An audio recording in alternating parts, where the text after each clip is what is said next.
On, whether it's for modern or historic motor racing, and you're on board with him, coming out of La Source. So we're down the hill, 4th gear, 5th gear, 6th gear before you get to the bottom of the hill, then back into 5th gear, the flick to the left, ride the curb on the left-hand side, then back, and the confidence you need to turn the wheel right, then up in the air, the car gets all light as it comes over radio, settles again, then through the curve onto the Camel Straight, up to 275, in some cases 280 kilometers per hour, before then you brake, and you can brake much deeper and later into the first part of Lake Coombe than you might imagine. But late braking isn't always the quickest way to make a lap. It's great for overtaking. So Phil Keane, neat into, neat in the middle, and neat on the exit. Got to be careful, that white line. We know that drivers are going to be penalised if they abuse track limits. That's, for me, been the entire story of the weekend. Now down through Bruxelles. Again, it's just hug the curb on the inside, get track position, then the cut to the left as you come through. We call it the corner with no name. Clean exit. Lamborghini looks comfortable right now. We wait to see what the lap time. Obviously, the first car into timing and scoring has got purple. Into Pujo. Early apex runs the car wide. Then you've got that exit strip. You can run the car on. Hard on the brakes. Into that flip-flop. Into Fagna. Careful in, looked like he lost a little bit of the momentum in the first part of it, then picks up the throttle. Again on the exit of the corner, do not abuse the curbing. And even more so here at Stavelot, it's so easy to run the curb, and those inside two wheels go over that white line. Again on the exit of Stavelot, the Paul Frere curb. Favourite place for drivers to abuse track limits. Then up the hill into 6th gear. The turn before you come to the absolutely, well, committed Blanchimont corner. And if you can keep the throttle flat out all the way through, you will gain a bit of time. Then up to the final two turns, 18 and 19. The right, left, what was euphemistically called the bus stop chicane. It's a bit of a shame because it isn't really a great corner in itself. Across the line, and the Lamborghini records at 2 minutes 20. Well off what we saw last night at 2:18.5, I think it was. Yeah. Much warmer today as you look at Nick Katzberg, but of course he gets 2 chances, so the second one, now he's dialed himself in, could be even better. Nick Katzberg, though, is down in the first sector. It's not purple, it's a personal best, obviously, but it's not as good as Phil Keane. Absolutely, and that's going to be telling for the BMW driver. Now, the BMW is a pretty high downforce car. We would expect to see something in this middle sector. So, up the hill, seeing Nicky Katzberg running the car, maybe not quite as wide, purple in that second sector, so maybe indicative of what BMW have got a car set up. Some teams, driver combinations will go for low downforce to have good straight line speed to be able to make a pass on the Camel Straight or coming back up the other side of the valley into these final 2 turns. Pretty neat and tidy in the middle, just trying to get the car straightened up, get on the power. Don't fight the steering wheel too much. Comes across the start-finish line. Got to beat 2:20, and he does it by, well, almost 3/10 of a second. But Phil Keane's on his second lap, and he's gone quicker than anybody now, or quicker than the 2, if you like, in the first sector. So he should go faster still. Now there is Christopher Mies. He's on track now in the Phoenix Audi. So this is the 3rd car to go, using just about as much as is acceptable, going through Les Cols up towards the curb, Paul Frere, and he now goes even quicker than the other 2 in the middle sector. I'm not surprised. I think Christopher Mies is a star. Yeah. Sometimes under the shadow of some of the big Audi names, but I've been impressed with Christopher Mies this season. He just gets in, he's an unassuming, and he makes a big error, and this lap has been blown by just too late in the brakes, carried too much speed, couldn't make the turn, had to run deep into the corner and compromises. Still a 2:19.5, pretty impressive considering, and that's the quickest lap to date, but capable of doing much more. Phil Keane in his second flying lap. Exactly, and the sectors were looking good, so here he comes then. So is he going to start 20th? Is he going to start better? Let's see. Here he comes, Phil Keane then, with a 2:19.5 to beat, and as he crosses the timing line, it is a 2:19.757. It's better, but it keeps him 3rd fastest. So the Pro-Am Lamborghini's work is done. One of the drivers of that car come the race, Oliver Gavin, so it's going to fly in the race, that's for sure. But a good effort done by Phil Keane. Now there, you've got Mirko Bortolotti in the overall Lamborghini. And Bortolotti, we know he's fast. Yeah, again, he's got to be really, really careful, just flirting with this track limits issue, which is going to dominate both in practice, now in qualifying, and undoubtedly, maybe even worse in the race. I mean, taking big risk on the entry into Blanchimont, running the car with two wheels on that white line. That will be being watched right now by those in authority who could actually say that lap, we will disallow it because you use more of the racetrack than you're permitted to do. But let's see what that first flying lap from Mirko Bertolotti is. 2:19 point, not particularly second quickest. Yeah, but considering the amount of track he used, but what's happened with BMW goes quickest. Yeah, Katzberg is quicker than Mies, who's quicker than Bortolotti. So that was Nick Katzberg's second chance. Mies has another go, and Bortolotti has another go. Remember, they get 2 laps. Now there is Alexander Sims, who is on his first flying lap of the 2, and the Superpole start for Mirko Bortolotti is under investigation. Now, you're given a few seconds grace, but you're given an allotted time, and if you're too far ahead or too far behind that, then you can lose your lap time. I mean, there's so much complexity in just something which is fundamentally pretty straightforward. Yeah. Let's see what Alexander Sims can conclude as he comes across the line. To 20.7, not particularly what we'd imagine that Alexander Sims might do. One more lap to go. Bortolotti on this lap looks like he's got fastest first sector, 39.5, and we wait to see whether he can see any further improvements. Not only is Bortolotti under investigation for his start time, he's under investigation for track limits as well. Oh, was that the curse of the commentator once again? Well spotted, John, yes. Right, there you've got the Bentley. This is the Team Parker racing car of Callum McLeod. Callum's been busy today doing the Lamborghini race earlier on. That's wide, isn't it, coming out of Lecole? I think he might get away with it. I think the 2 inside wheels were just about sufficiently on the line that people will give it the benefit of the doubt. I mean, we're not coming down to the last centimetre. We're coming down, but that's the danger, running too far to the right on the way into Blanchimont. No problem in the exit. Car was only half the car across the line. It's that on entry into Blanchimont, we've seen a number of drivers over the weekend really taking a liberty. So what can Callum McLeod do as he comes across the line? 2:17, 2:18, 2:19. 6 faster. Yeah, I mean, that's the slowest so far, but there's another lap to come. Alexander Sims is pushing on. Now, Mirko Bortolotti, absolute best and a personal best in the number 16 Lamborghini. Here he is. Now, it might be that little good will it do him. And we're also hearing now that there's another car under investigation for track limits from Pereira. But here comes Bortolotti. The time to beat is a 2:19.507. He's got the run up towards the timing line to do it. And this is looking pretty good for the Italian who goes through, and the lap time that he does is a 2:18.691. That's the best yet. Yes, and that's more like the kind of pace we were expecting in the Superpole. So Bortolotti has thrown down the challenge, and now back to see what Robin Friens and the Audi can do.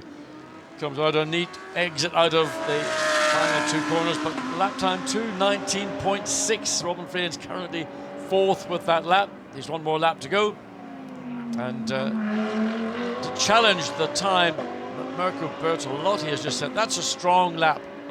2:18.6, very, very close to what we saw last night in those 2 qualifying sessions. It was the first of the 2 in daylight that proved to be the quickest. It was Shane van Gisbergen who went out and did an absolutely stunning lap and eclipsed the 4 Mercedes that had previously dominated the top 5 positions. Now, Franck Pereira's been a gun in this car as well, and that's clearly off, isn't it? Forget it. Yeah, that's going to cool the wrath of the stewards. But Pereira then, having done a personal and then an absolute best, the absolutes are the key, because that means you're going quicker than anyone that's been so far. But Pereira knows how to hustle a car along, so this will be a good effort by him. Yeah, Robin Friens on the second flying lap. Purple in that first sector, so keep an eye on him. I think that second sector time from Franck Pereira will be under review, because he was not only, he was well and truly way over the exit of Paul Vercoeur. Let's just see what the lap time is, and as he goes through, he goes quickest provisionally, 2:18.547, but his out lap was under investigation for track limits. His first flying lap, he's clearly off for track limits. This is number 50, Alessandro Pa Guini. For old time's sake, it'd be good to have him on the front of the grid, wouldn't it? Because he was a star when he was there a couple of years back. He was the story of the first corner, let alone the first lap. So the Ferrari has got good pace. A circuit like Spa-Francorchamps with those long straights, particularly the uphill Camel straight, and then the return straight, which is more a dog leg with the very, very quick and big commitment Blanchimont corner. So still waiting to see what Robin Friens is doing in that middle sector. He's still showing quickest in that first sector. Personal best in the second sector. So can Robin Friens bring that number 2 Audi up a little further towards the front. Frank Pereira's time, we would imagine, under investigation for track limits at turn 17. And that was Blanchimont into Blanchimont, not the exit of Blanchimont. And now the Super Pole start of 00 is under investigation. Mauro Engel's Mercedes. There's number 2, Robin Frins. Now, he's 7th at the moment, but with an absolute best in Sector 1. The number 2 Audi, bit marginal out of the bus stop, goes over the timing line and goes 4th fastest. Their number 2 Audi, 4th fastest. It's Pereira, Bortolotti, Pa Guini, Frins, Mies, Katzberg, McLeod, Keane, Sims. And this is Stephen Kane. Yes. This is going to be good. Well, Stephen will, again, be very careful on the exit coming out of Struffalo. Stephen will run it right to the outside edge of the limit. He'll try and keep it within those limits, up the hill, into Blanchimont. I'm assuming this is going to be no lift whatsoever from the Bentley driver. Car very, very good on curbs, so it doesn't get upset by running the curb. Some cars much more sensitive. Then big dip as the car hits the brakes very heavily and overruns.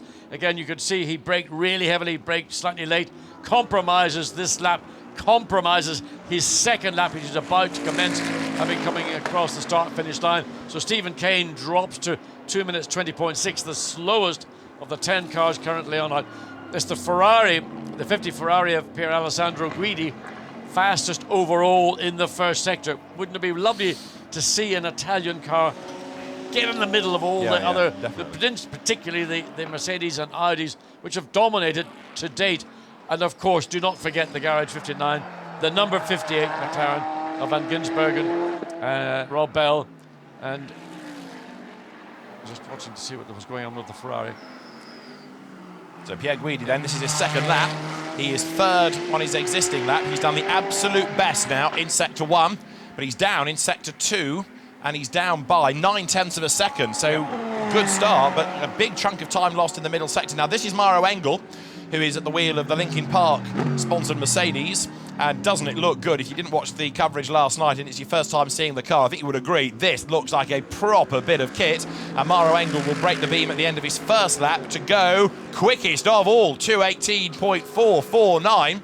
But no purples. No, but it's all strung together nicely. Absolutely. He's got 3 great sectors, and he's got an advantage of what, just 98 hundredths of a second, 98 thousandths of a second. So Steve, this is the number 8 Bentley, personal best, obviously. So good times from Maxime Soulet in this car. Maxime Soulet has been really, I suppose, the star of the number 8 car, along with Andy Soucek. Wolfgang Reich, the 3rd driver in that car, again, just right on the limit of what's going to be prepared to be accepted by the race director and the stewards. So we've got to be careful, not overrun. We saw Stephen Kane overrun coming into these final 2 turns. Then powers the Bentley out. So he's got to beat a 2 minute 18.4, and he does a 2:18.7, puts him up into 4th place. Good effort that, isn't it, as well? And Stephen Kane's got another shot, hasn't he, as well? He's still out there, so Stephen Kane is currently the slowest, actually. He's 12th of the 12, Stephen Kane, which isn't where you expect to find him, so there's more to come from that car. Now, what about 85? This is Clement Schmidt. We've got Engel going quicker still, 2:18.449 then, so he is the fastest.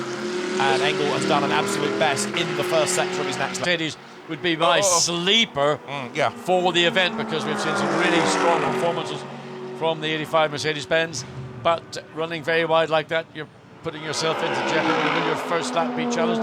Interesting, the number 8 Bentley of Maxime Soulet has now gone fastest overall in Sector 1, so 39.244. Strong run in the first sector for the Bentley. And go Schmidt. And it's just blown it all together. Schmidt happens. So Clement Schmidt in strife at the bus stop, and he makes his way up towards the timing line.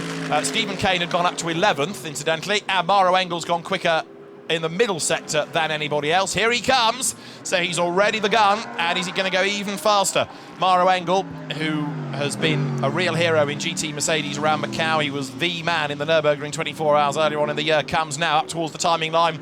2:18.4 is already the best time. 17:18, 2:23, quicker still. Quickest ever we've seen this weekend. And that is faster than we saw from Shane Van Ginsbergen in the McLaren. As we go back to the 84, Maximilian Buch. And always a matter of honour within the Mercedes, the HTP teams, the AMG teams, and others, to who will be quickest. Maxim Needs a couple of hooks to sit on to see where he's going. Or a couple of boots. No, I used that one before, didn't I? Yeah. But I mean, again, I say Maxime Soule, nothing special in the middle sector, but he just still has got that fastest first overall time. So here comes number 8 Bentley. Book 5th, incidentally, 2:18.863. Soule goes still 4th. It was a better time, 2:18.698, but keeps him 4th fastest. All laps of Franck Pereira, who is 2nd fastest, under investigation. Track limits at Blanchimont. All his laps are the out laps, but significantly, the 2 timed laps are under investigation. And this, I mean, we saw Stephen Kane similarly in number 7 Bentley, just trying that little bit too hard to gain a little bit of extra braking performance, but the car just didn't want to accept it. So we go back to 85. It's got one more shot. Interestingly, car 85 with Clement Schmidt has gone fastest in that middle sector. So if he can get it together and not overshoot into this final these final two turns, be careful coming up the Blanchimont. Don't run too wide. He's okay. He'll get away with that. No problem whatsoever. It's the exit now he's got to concern him with. No problem whatsoever either. So now don't overbrake coming into turns 18 and 19. Tuck the nose in. Looks like he's done it moderately well. Still probably a little bit too quick on the entry. Needed the speed on the exit, not the entry of the corner.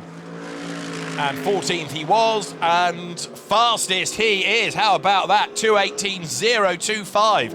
Next one to go, Christopher Hauser. He's done 2 personal bests, so they would be because he's not done a previous lap. The purpose of saying that is to highlight they're not purples, they're not absolute bests, but 14th fastest is what you might call a gentle start-up lap, really. There is 84. Now, Max Bucher's got another chance, and at the moment, he's 6th fastest. Yes, and it's the sister car that has gone quickest overall. So again, you can see that little bit of what's going on, because, you know, your sister car has done a fantastic lap. 2 minutes 18.025. Quickest lap yet again in this top 20 shootout. Maxi Buch, pretty good coming into Blanchimont, pretty good on the exit. Car, you could see a little bit of scrub as he came through the corner, then onto the brakes, get it slowed down. Don't try and make up time in the first part. This is where you need to get the traction, you need to get the power on, get the drive to force the car off the corner and up and across the start-finish line. It's only 3rd quickest. So we have at the moment Mercedes, and then 4th Mercedes. Felix Rosenqvist has gone 4th fastest. This is the gun Audi, isn't it? 28, which is Laurens van Thor at the wheel of it. And this is the end of his first flying lap. The Belgian driver is let off the leash for Superpole. Go, go, go, Laurens. And let's see what he can do in the WRT run. But Audi Sport entered car up towards the end of his first of 2 laps. And he does a pretty good job entering and exiting 18 and 19. He didn't try to overrun the corner. He comes cleanly through it. Goes, well, 9th.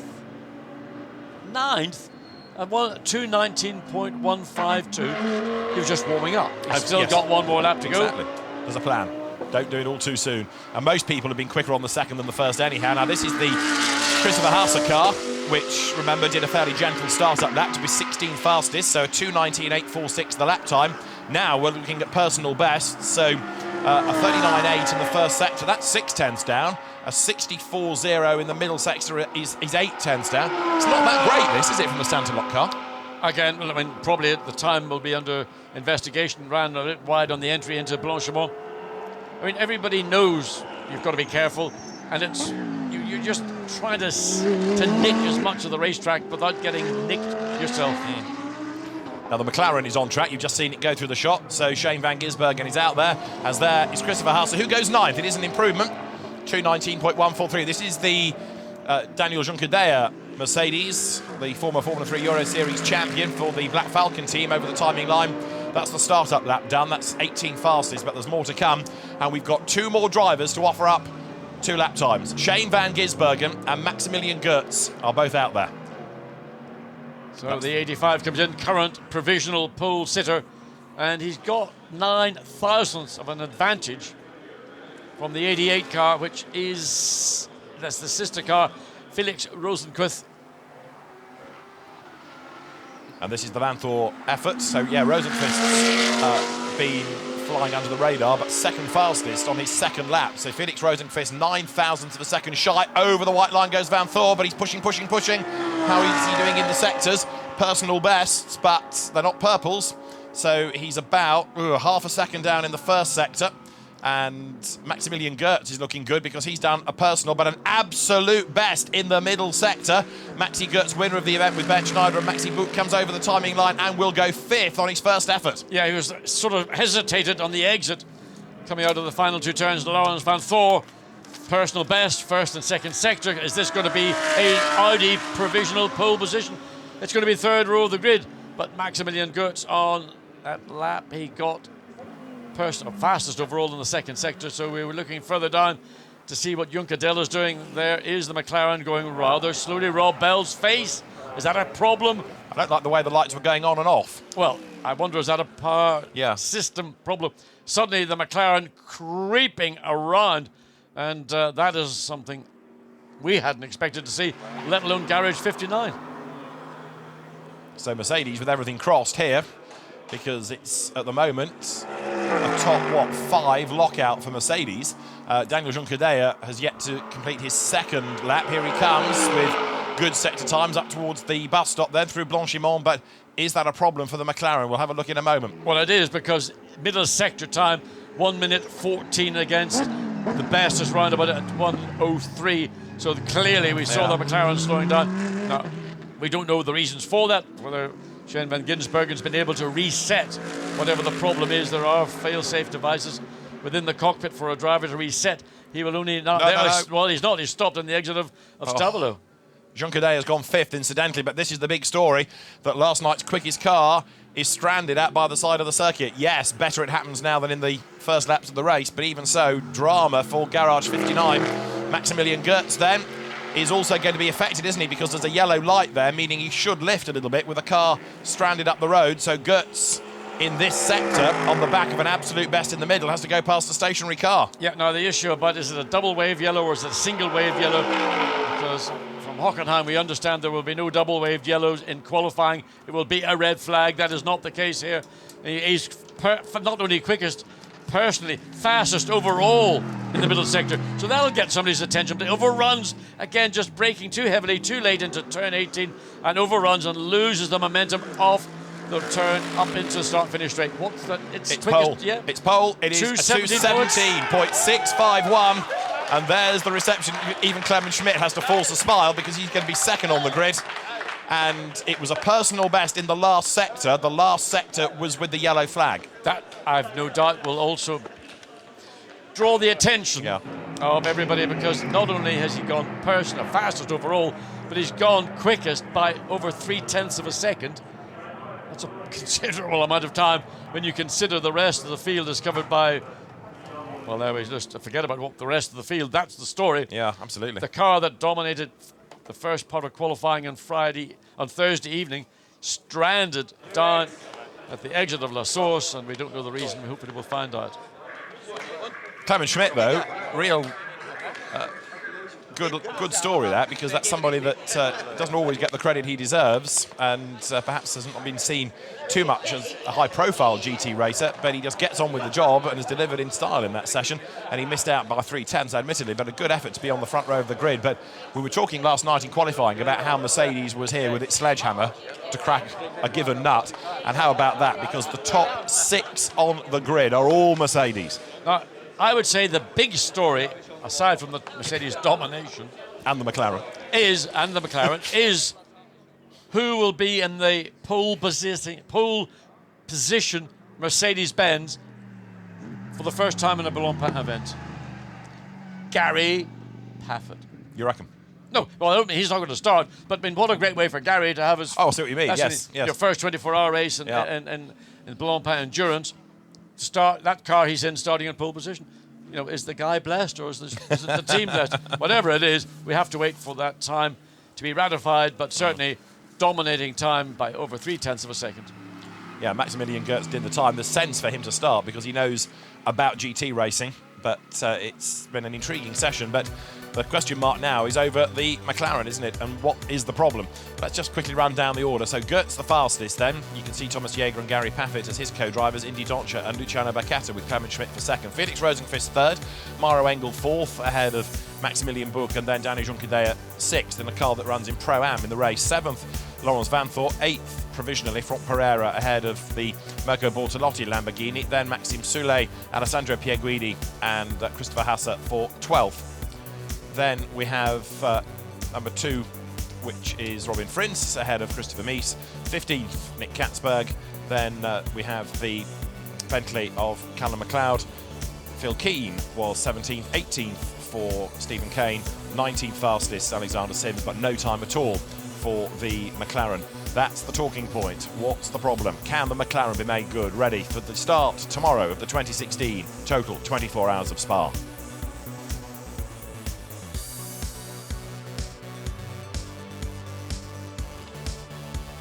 So there is the stricken McLaren, and that is a big concern. Shane van Gisbergen still trying to get it started, as, hypothetically, if it stopped in the race, you would try and start it and bring it back. So the question mark surrounds the car. Let's just quickly catch up on one or two of the highlights of the session, with the cars all in echelon formation, allowed out at a given time. And the first one to go was Phil Keane in the Lamborghini. Robin Frins Audi was another quick car, and so too was 74 from Pereira, but he was straight away being looked at for track limit abuse, and it may well be that his time that's currently 8th does not stay. He was the fastest for a time. Alessandro Pa Guini was quick in the Ferrari as well, that car in the end being 11th fastest. Stephen Kane struggled a bit, didn't he, in the Bentley, but it was all very nervous going through the pith pass, so 18th was the time. And then the car at Laurens Vanthoor stepped up to the mark. Mauro Engel likewise, and he was briefly at the fastest, looked at by Ben Schneider and by Elmer Berman, his 2 co-drivers. There are quite a number of cars and team managers that have to either go to the stewards or are being investigated, and one of them may, in the fullness of time, turn out to be this car, because it did the fastest time but had to contend with the yellow flag zone as well. But I'm not sure there was much that can be done about it with the McLaren parked up the road ahead. No time recorded by Shane van Gisbergen, because the problem came on his first lap, and so that car will start 20th, and it's a Mercedes lockout. The top 6 on the grid, all the new Mercedes SLS GT3. It's going to be a fascinating race, and tomorrow's total 24 Hours of Spa starts at 4:30 local time. We're on our half an hour before. We look forward to your company for what should be another fabulous race. For now, from John Watson and David Addison, it's goodbye, and we'll see you for the start of the race tomorrow afternoon.